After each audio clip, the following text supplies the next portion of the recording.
di saat seorang suami itu dia terlena dengan karirnya, maka maksud kami, hei istri, kalau ternyata engkau menemukan pasangan semacam itu, jangan engkau itu berubah wajah, kemudian menganggap suami tidak perhatian dan sebagainya. Justru perhatiannya modelnya model begitu. Nah ini model perhatiannya dia.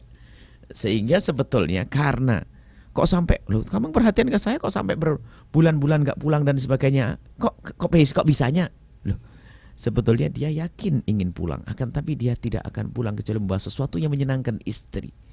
Sehingga ada orang bekerja lama-lama kan, tidak pulang, itu sebenarnya karena dia ingin pulang, ingin menyenangkan istri membawa sesuatu. Nah kalau menemukan suami semacam itu, bagaimana agar ada keseimbangan antara karir yang dikejar, kemudian perhatian khusus kepada istrinya atau suaminya, bagaimana? Nah ini harus kita pahami bahwa meyakinkan kepada suami dengan cara halus bahwasanya yang dicari bukan hanya itu, atau justru diingatkan bukan itu yang kita cari. Jadi kadang-kadang begini, seolah-olah ngomong, saya itu tidak senang suami saya sibuk, terlalu banyak kerja dan sebagainya, kan gitu ya? Saya dapat bagian waktu dan sebagainya.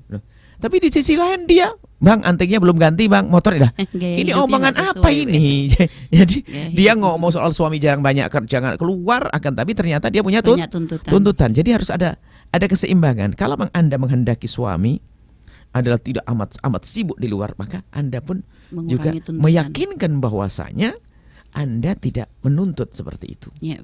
Nah, maka di situ akan menjadi reda seorang suami, sehingga dia tidak mengejar target untuk menyenangkan istri, ternyata target ini tidak disenangi oleh sang istri.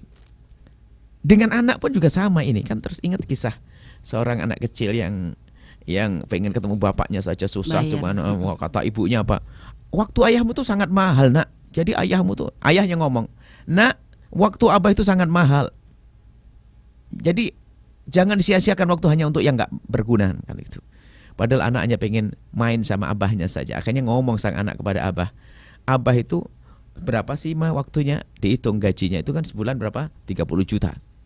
30 juta dibagi 30 kan? Berarti kan sehari 1 juta. 1 juta dibagi 24. 1 juta dibagi 24 kan hanya dapat 40 ribu kan kurang lebihnya. Ya kan? Sang anak rupanya dia menabung. Berarti dihitung berarti waktu abah 1 jam 40 ribu, ya kan? Akhirnya dia menabung dan sebagainya. Nah, tak tanya apa, dipanggil abahnya, dikasih duit 200 ribu. Duit apa nak ini? Saya nabung bah kemarin waktu saya sekolah, saya tidak belanja, tidak beli kue, cuman saya tabung ini. Untuk apa sayang? Kok apa duit? Ini buat abah.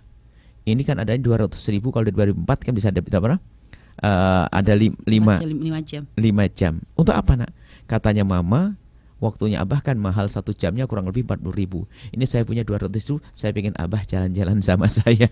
Ini kan sebuah contoh, biarpun ini misalnya belum tentu ada dalam kenyataan. Orang tua itu kadang-kadang ya seperti itu.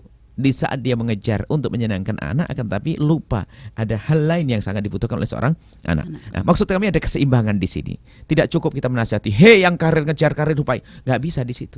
Karena di rumah ada tuntutan gimana? Tidak seperti itu. Jungkir balik suaminya. Di rumah itu apa? Di rumah salah minta, tiba-tiba istrinya senang kredit, apa nak nyungsep suami, senang ngutang, dan dananya macam-macam dan sebagainya, bajunya masya Allah mewah-mewah. Ya suami kan ada kerja. Nah ini ada keseimbangan. Nah di sisi lain ini nasihat bagi seorang yang terbelenggu apa tertipu dengan karir ya. Pertama, memang berusaha adalah harus, mencari nafkah adalah harus, akan tapi ketahuilah bahwa kita harus paham. Istrimu wahai suami, dia bukan robot yang terdiri dari jasad saja. Tapi dia ada rohnya, dia ada akalnya. Dan roh, akal, hati itu juga perlu dinafkahin. Bukan yang kita pikirkan hanya nafkah makan saja. Akan tapi ternyata hatinya pun juga perlu sanjungan yang diberikan seorang suami yang menyejukkan hati dan sebagainya, kebersamaan dan sebagainya. Itulah orang cerdas. Orang cerdas itu bisa menyelesaikan banyak masalah, waktunya sama. Akan tapi bisa, jadi kecerdasan orang kan terbatas. Jadi orang tuh kacamata kuda, kalau jalan itu saja, kalau ngerjain yang lain juga nggak bisa. Akan tapi Anda semakin Anda cerdas, semakin mudah menyelesaikan masalah. Jadi karir yang Anda cari adalah sarana itu untuk menggapai kebahagiaan di dalam rumah Anda. Akan tapi jangan sampai bersama tidak suksesnya karir, lalu di rumah tangga tidak berhasil. Itu salah. Karir kan sebagai penopang. Belajar dari orang fakir, suami istri yang fakir ternyata bisa bahagia kok.